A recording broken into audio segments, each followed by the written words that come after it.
अस्सलाम वालेकुम। ਅਸੀਂ ਆ ਬਾਬੇ ਦੇ ਡੇਰੇ ਤੇ ਅੱਜ ਅਸੀਂ ਬਾਬੇ ਕੋਲ ਪੁੱਛਨੇ ਆ। ਬਾਬੇ ਬਾਬਾ ਜੀ ਕਹਿ ਹੋਏ ਫਿਰ ਤੈਨੂੰ ਅਕਲ ਹੈ ਬਾਬੇ ਕੋ ਪੁੱਛਨੇ ਤੈਨੂੰ ਮਤ ਨਹੀਂ ਦਿੱਤੀ ਕਿਸੇ ਨੇ ਚੱਲ ਹਾਂ ਅੱਜ ਅਸੀਂ ਬਾਬਾ ਜੀ ਕੋਲ ਪੁੱਛਨੇ ਆ ਤੇ ਇੱਕ ਵੇਲਾ ਬਾਬਾ ਜੀ ਸੀ ਉਹਦੀ ਕਹਾਣੀ ਸੁਣਾ ਦਿਓ ਸਾਨੂੰ ਅੱਜ ਇੱਕ। ਲਓ ਜੀ ਪਹਿਲੇ ਤਾਂ ਗੱਲ ਹੈ ਕਿਹੜੇ ਇੰਤਹਾਈ ਬਦਤਮੀਜ਼ ਹੈ ਬੱਚਾ। ਹਾਂਜੀ ਇਹਦੇ ਜਿਹੜੇ 4 ਜੀ ਤੁਸੀਂ ਸਬਸਕ੍ਰਾਈਬਰ ਆਏ ਉਹ ਵੀ ਨੂੰ ਛੱਡ ਦਿਓ।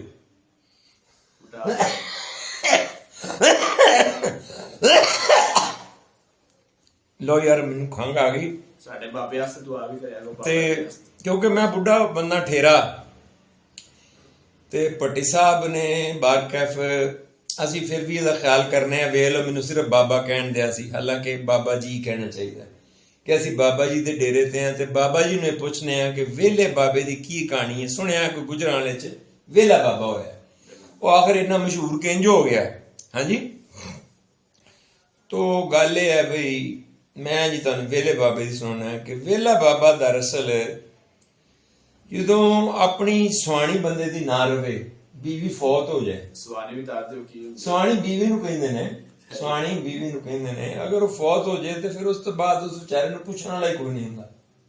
ਪਹਿਲੇ ਤੇ ਉਹਦੀ ਮੰਜੀ ਜਿਹੜੀ ਹੈ ਨਾ ਉਹ ਪਹਿਲੇ ਡਿਊਟੀ 'ਚ ਜਾਂਦੀ ਹੈ। ਹਾਂਜੀ ਤੇ ਫਿਰ ਡਿਊਟੀਆਂ ਵੀ ਬਾਹਰ, ਸਰਦੀਆਂ 'ਚ ਫਿਰ ਬਾਬਾ ਕਿਤੇ ਮੱਝਾਂ ਦੀ ਕੁੜ ਦੇ ਵਿੱਚ ਸਵਾ ਦਿੰਦੇ ਨੇ। ਹਾਂਜੀ ਬੁੱਢੀ ਨਾ ਹੋਵੇ, ਹਾਂ ਬੁੱਢੀ ਨਾ ਮਤਲਬ ਉਹ ਬੁੱਢੀ ਬੀਵੀ ਆਪਣੀ ਤੋਂ ਵਿਚਾਰਾ ਖਿਆਲ ਕਰੇਗੀ ਨਾ ਕਿ ਮੇਰਾ ਬੰਦਾ ਹੈ ਵਿਚਾਰਾ ਬੁੱਢਾ ਹੈ ਠੇਰਾ ਹੈ।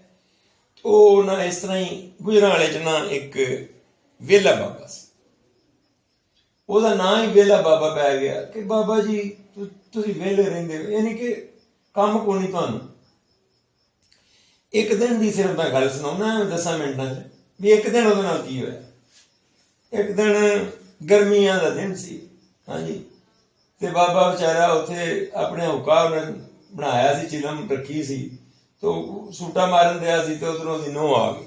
ਪਿੰਡ 'ਚ ਇਹ ਕਰਦੇ ਲੋਕੀ। ਹਾਂ ਜੀ ਉਹ ਸੂਟਾ ਜਿਹਾ ਲਾਉਣ ਦਿਆ ਸੀ ਤੇ ਉਹ ਆ ਗਈ ਉਹਦੀ ਨੋਹ ਕਿ ਬਾਬਾ ਜੀ ਮੈਨੂੰ ਲੱਗਦਾ ਤੁਸੀਂ ਵਿਹਲੇ ਹੋ। ਉਹਨੇ ਕਿਹਾ ਹਾਂ ਪੁੱਤਰ ਮੈਂ ਜੰਮਦਾ ਹੀ ਵਿਹਲਾ ਸੀ, ਮੈਂ ਜੰਮਦਾ ਹੀ ਵਿਹਲਾ ਸਾਂ। ਤੇ ਉਹਨੇ ਕਿਹਾ ਨਹੀਂ ਬਾਬਾ ਜੀ ਮੈਂ ਇਹ ਤੇ ਨਹੀਂ ਆਖਿਆ। ਉਹਨੇ ਕਿਹਾ ਨਹੀਂ ਤੂੰ ਆਖਿਆ ਨਹੀਂ, ਤੂੰ ਮੈਨੂੰ ਕੰਮ ਦੀ ਗੱਲ ਦੱਸ। ਮੈਂ ਕਿਉਂਕਿ ਵਿਹਲਾ ਵਾਂ, ਤੂੰ ਮੈਨੂੰ ਕੰਮ ਦੱਸਣਾ, ਕੰਮ ਦੱਸ ਕਿਹੜਾ ਕੰਮ ਕਰਾਉਣਾ ਦੱਸ। ਉਹ ਦੱਸ ਤੂੰ, ਮੈਂ ਵਿਹਲਾ ਵਾਂ ਮਤਲਬ ਉਹ ਤੇ ਮੈਨੂੰ ਪਤਾ ਹੀ ਹੈ ਕਿ ਮੈਂ ਵਿਹਲਾ ਵਾਂ। ਹਾਂਜੀ ਉਹ ਮੈਨੂੰ ਵਿਹਲਾ ਕਰ ਗਈ ਅਗਲੀ। ਹਾਂਜੀ ਉਹਨੇ ਐਸਾ ਝਾੜੂ ਫੇਰਿਆ ਕਿ ਹਰ ਸ਼ੇ ਲਿਆ ਗਈ। ਉਹਨੇ ਕਿਹਾ ਬਾਬੇ ਨੇ ਕਿ ਤੂੰ ਮੈਨੂੰ ਦੱਸ ਪੁੱਛ ਕੀ ਕਹਿਣਾ ਤੂੰ। ਉਹਨੇ ਕਿਹਾ ਗੱਲ ਹੈ ਬਾਬਾ ਜੀ ਇੱਕ ਵਿਆਹ ਆ ਗਿਆ, ਨਵੇਂ ਕੱਪੜੇ ਸੀ ਸੌਣ ਜੋਗੇ ਨਹੀਂ ਤੇ ਮੇਰੀ ਆ ਕੁੜਤੀ ਹੈ ਚਿੱਟੇ ਰੰਗ ਦੀ ਤੇ ਮੈਂ ਕਹਿੰਦੀ ਆ ਇਹਨੂੰ ਫਲਾਣੀ ਸਲਵਾਰ ਨਾਲ ਰੰਗਾ ਕੇ ਨਾ ਰੰਗ ਕਰਾ ਲਿਆਓ ਤੁਸੀਂ ਜ਼ਰਾ ਅੰਗਰੇਜ਼ ਕੋਲੋਂ ਤੇ ਆ ਸਲਵਾਰ ਲੈ ਜਾਓ ਤੇ ਸਲਵਾਰ ਉੱਥੇ ਹੀ ਨਾ ਛੱਡ ਆਉਣਾ। ਸਲਵਾਰ ਵੇਖ ਕੇ ਰੰਗ ਕਰਾਉਣਾ। ਹਾਂ ਸਲਵਾਰ ਹੈ ਦੱਸਣਾ ਵੀ ਆਹ ਰੰਗ ਹੈ। ਉਹ ਜਨਾਬ ਉਹ ਰੰਗ ਮੈਚ ਕਰ ਲੇਗਾ ਤੇ ਸਲਵਾਰ ਨਾ ਉਹਦੇ ਕੋਲ ਛੱਡ ਕੇ ਆਉਣਾ। ਸਲਵਾਰ ਲੈ ਗਏ। ਉਹ ਬਾਬਾ ਵਿਚਾਰਾ ਤਪਦਾ ਵਿਚਾਰਾ ਪਹੁੰਚ ਗਿਆ ਉੱਥੇ ਅੰਗਰੇਜ਼ ਕੋ। ਉਹ ਵੀ ਬੁੜੀਆਂ ਜਿਵੇਂ ਵੀ ਸਿਰ ਖਪਾਉਣ ਦੇ ਬਹੁਤੀਆਂ ਬੁੜੀਆਂ ਗਈਆਂ ਹੁੰਦੀਆਂ ਨੇ ਬਾਜ਼ਾਰ। ਬੰਦੇ ਘੱਟ ਤੇ ਬੁੜੀਆਂ ਬਹੁਤੀਆਂ, ਮਤਲਬ ਬੰਦਿਆਂ ਦੇ ਕੱਪੜੇ ਵੀ ਭੱਟੀ ਸਾਹਿਬ ਬੁੜੀਆਂ ਹੀ ਖਰੀਦਦੀਆਂ ਨੇ। ਇੰਜੀ ਹੈ ਨਾ ਮਤਲਬ ਮਰਦ ਹੁਣ ਜਿਹੜੇ ਨੇ ਉਹ ਵਿਹਲੇ ਹੀ ਹੁੰਦੇ ਨੇ। ਨਾਲੇ ਪਿੰਡਾਂ ਦੇ ਅੱਜ ਕੱਲ ਐਸੇ ਨੇ ਸਾਡੇ ਬਾਬੇ ਵੀ ਤੇ ਬੰਦੇ ਵੀ, ਉਹ ਆਪ ਵਈਆਂ ਕਰਦੇ ਫਿਰਦੇ ਨੇ ਤੇ ਬੁੱਢੀਆਂ ਜਿਹੜੀਆਂ ਨੇ ਉਹ ਕੱਪੜੇ ਵੀ ਉਹਨਾਂ ਦੇ ਹਰ ਚੀਜ਼ ਉਹਨਾਂ ਦੇ ਆਪੇ ਹੀ ਸੀਂਦੇ ਨੇ। ਅੱਛਾ ਹਾਂ ਇੱਥੇ ਲਾਹੌਰ ਦੇ ਕਿਹੜੇ ਨੇ ਉਹ ਕਦੀ ਆਪ ਕੱਪੜੇ ਲੈਣ ਟੁਰੇ ਹੁੰਦੇ ਨੇ, ਉਹ ਤੋਂ ਬਾਅਦ ਦਰਦੀਆਂ ਭੱਜੇ ਹੁੰਦੇ ਨੇ, ਉਹ ਤੋਂ ਬਾਅਦ ਇਹ ਕਰਦੇ ਇੱਥੇ ਬੰਦਿਆਂ ਕੋਲ ਹੀ ਕੰਮ ਕਰਾਉਂਦੀਆਂ ਬੁੜੀਆਂ, ਸਾਰਾ ਬੰਦਿਆਂ ਕੋਲ ਕੰਮ ਕਰਾਉਂਦੀਆਂ। ਤੇ ਉਹ ਪਿੰਡਾਂ 'ਚ ਜਿਹੜਾ ਉਹ ਸਾਰਾ ਕੰਮ ਬੁੜੀਆਂ ਕਰਦੀਆਂ। ਪਿੰਡਾਂ ਸਾਰੀਆਂ ਬੁੱਢੀ ਕਰਦੀਆਂ ਨੇ, ਘਰ ਦੇ ਕੱਪੜੇ ਕੁਪੜੇ ਤੋਂ ਕਿਹੜੇ ਨੇ ਦੂਜਾ ਕਿਸਾਨ। ਹੁਣ ਅਸੀਂ ਗੱਲ ਵੀ ਸੁਣਾ ਲਈਏ ਕਿ ਇਹਦੇ 'ਚ ਹੀ ਮੁਕਾ ਦੇਣੀ ਸਾਰੀ ਗੱਲ। ਨਹੀਂ ਸੁਣਾ ਮੈਂ ਵਿਹਲਾ ਬਾਬੇ ਦੀ ਗੱਲ ਸੁਣਾਵਾਂ ਕਿ ਨਾ ਖਤਮ ਕਰੀਏ? ਸੁਣਾ ਦੇ ਬਾਬਾ। ਉਹ ਵਿਹਲਾ ਬਾਬਾ ਵਿਚਾਰਾ ਹੱਸਦਾ ਤਪਦਾ ਅੰਗਰੇਜ਼ ਨੂੰ ਦੇ ਕੇ ਉਹਦੀ ਕੁੜਤੀ ਸ਼ਲਵਾਰ ਵਾਪਸ ਲੈ ਆਇਆ ਕਿ ਸਭ ਤੋਂ ਪਹਿਲਾਂ ਉਹਨੇ ਪੁੱਛਣਾ ਮੇਰੀ ਸ਼ਲਵਾਰ ਕਰ ਦਿਓ। ਵਾਪਸ ਆ ਗਿਆ ਬੜਾ ਪਸੀਨੀ ਹੋਇਆ। ਉਹ ਅਜੇ ਬੂਹੇ ਜੀ ਸੀ ਤੇ ਜਨਾਬ ਇੱਕ ਦੂਜੀ ਨੂੰਹ ਨੇ ਆਵਾਜ਼ ਦੇ ਦਿੱਤੀ ਬਾਬਾ ਜੀ ਮੈਂ ਸਦਕੇ ਜਾਵਾਂ, ਮੈਂ ਪਾਣੀ ਲਿਆਉਣੀ ਹੈ ਤੁਹਾਡੇ ਲਈ, ਮੈਨੂੰ ਪਤਾ ਤਰੇ ਲੱਗੀ ਹੋਏਗੀ। ਉਹਨੇ ਕਿਹਾ ਪੁੱਤਰ ਗੱਲ ਇਹ ਹੈ ਕਿ ਤੂੰ ਮੈਨੂੰ ਮੱਖਣ ਨਾ ਲਾ, ਸਿੱਧੀ ਤਰ੍ਹਾਂ ਦੱਸ, ਮੈਨੂੰ ਆਪਣਾ ਕੰਮ ਦੱਸ। ਕਿਉਂਕਿ ਮੈਂ ਵਿਹਲਾ ਹਾਂ। ਤੂੰ ਵੀ ਇਹੀ ਕਹਿਣਾ ਨਾ ਕਿ ਤੁਸੀਂ ਵਿਹਲੇ ਹੋ। ਉਹਨੇ ਕਿਹਾ ਬਾਬਾ ਜੀ ਹੋਰ ਤੁਸੀਂ ਕਰਦੇ ਵੀ ਕੀ ਹੋ? ਉਹਨੇ ਕਿਹਾ ਪੁੱਤਰ ਕਰਦਾ ਮੈਂ ਕੀ ਹਾਂ, ਬਸ ਕਰਨਾ ਹੈ ਪੁੱਛ, ਛੱਡ ਇਸ ਗੱਲ ਨੂੰ, ਤੂੰ ਆਪਣਾ ਕੰਮ ਦੱਸ। ਤੇਰਾ ਵੀ ਕਰਕੇ ਵਿਹਲਾ, ਤੇਰਾ ਵੀ ਮੈਂ ਕਰਕੇ ਤੇ ਵਿਹਲਾ ਹਾਂ।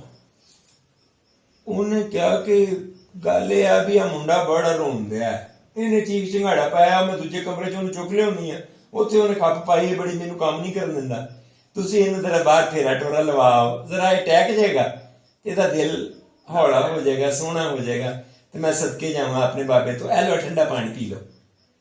ਉਹ ਪਾਣੀ ਪਿਆ ਕੇ ਬਾਬੇ ਨੂੰ ਤੇ ਜਨਾਬ ਉਹਨੂੰ ਕੁੱਛੜ ਮੁੰਡਾ ਚੁਕਾਤਾ। ਬਾਬਾ ਵਿਚਾਰਾ ਆਪਣੇ ਆਪ ਨੂੰ ਲੈ ਕੇ ਤੁਰਨੋਂ ਆਵਾਜ਼ਾਰ, ਮੁੰਡਾ ਚੁੱਕਿਆ, ਹਾਂਜੀ, ਉਹ ਮੁੰਡੇ ਨੇ ਪੈਂਦੇ ਬਾਬੇ ਨੂੰ ਦੰਦੀ ਵੜਤੀ ਮੋਢੇ ਤੇ, ਉਹ ਬਾਬੇ ਦੀਆਂ ਚੀਕਾਂ ਨਿਕਲ ਗਈਆਂ। ਉਹਨੇ ਉਹ ਖਬੀਜ਼ ਦੀ ਔਲਾਦੇ, ਉਹ ਜਨਾਬ ਉਹ ਕਹਿਣ ਲੱਗੀ ਮੇਰੇ ਬੰਦੇ ਨੂੰ ਖਬੀਜ਼ ਨਾ ਆਖ। ਉਹਨੇ ਕਿਹਾ ਮੇਰਾ ਪੁੱਤਰ ਹੈ, ਮੈਂ ਉਹਨੂੰ ਖਬੀਜ਼ ਆਖਾਂ ਤੇ ਭਾਵੇਂ ਜੋ ਮਰਜ਼ੀ ਆਖ, ਮੈਂ ਤੈਨੂੰ ਆਖਾਂ ਕਿਸੇ ਕੁੱਤੇ ਦਾ ਪੁੱਤਰ ਹੈ।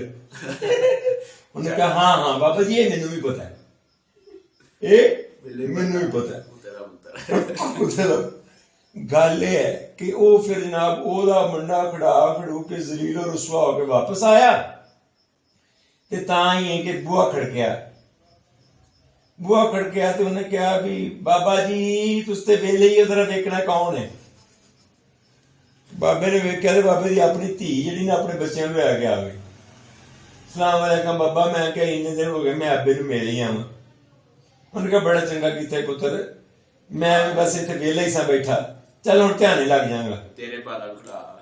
ਤੇ ਉਹ ਜਨਾਬ ਆ ਗਈ, ਉਹ ਕਹਿਣ ਲੱਗੀ ਕਿ ਅੱਬਾ ਗੱਲ ਇਹ ਹੈ ਕਿ ਇਹਨਾਂ ਦਾ ਪਿਓ ਤੇ ਜਿਉਂ ਨੌਕਰੀ ਜਾਂਦਾ ਹੀ ਤੇ ਫਿਰ ਇਤਵਾਰ ਨੂੰ ਪਰਤਦਾ, 7ਵੇਂ ਦਿਨ 8ਵੇਂ ਦਿਨ ਆਉਂਦਾ ਹੀ, ਤੇ ਕਿੰਨੇ ਕੰਮ ਹੋਣ ਵਾਲੇ ਨੇ, ਹਨਾ। ਆਹ ਜਿਹੜਾ ਨਾ ਮੇਰਾ ਸੂਟ ਇਹਦਾ ਪੀਕੋ ਕਰਾਉਣ ਵਾਲਾ ਹੀ, ਹਾਂਜੀ। ਅੱਬਾ ਆਹ ਜਿਹੜੀ ਨਾ ਸੁੱਥਣ ਮੇਰੀ ਜਿਹੜੀ ਹੈ ਇਹ ਥੋੜੀ ਜਿਹੀ ਇਹਦਾ ਨੇਫਾ ਜਿਹੜਾ ਆਸਣ ਖੁੱਲਾ ਕਰਨਾ, ਹਾਂਜੀ। ਉਹਨੇ ਕਿਹਾ ਪੁੱਤਰ ਮੈਂ ਇਹਦਾ ਆਸਣ, ਮੈਂ ਕੋਈ ਦਰਜੀ ਹਾਂ, ਮੈਂ ਖੁੱਲਾ। ਉਹਨੇ ਕਿਹਾ ਨਹੀਂ ਦਰਜੀ ਕੋ ਲੈ ਜਾਓ, ਦਰਜੀ ਕੋ ਇਹਨੂੰ ਲੈ ਜਾਓ, ਬਸ ਆਪੇ ਕਰ ਲੈ, ਆਪੇ ਦਰਜੀ ਕਰੇਗਾ, ਤੁਸੀਂ ਬਸ ਇਹਨੂੰ ਲੈ ਜਾਓ।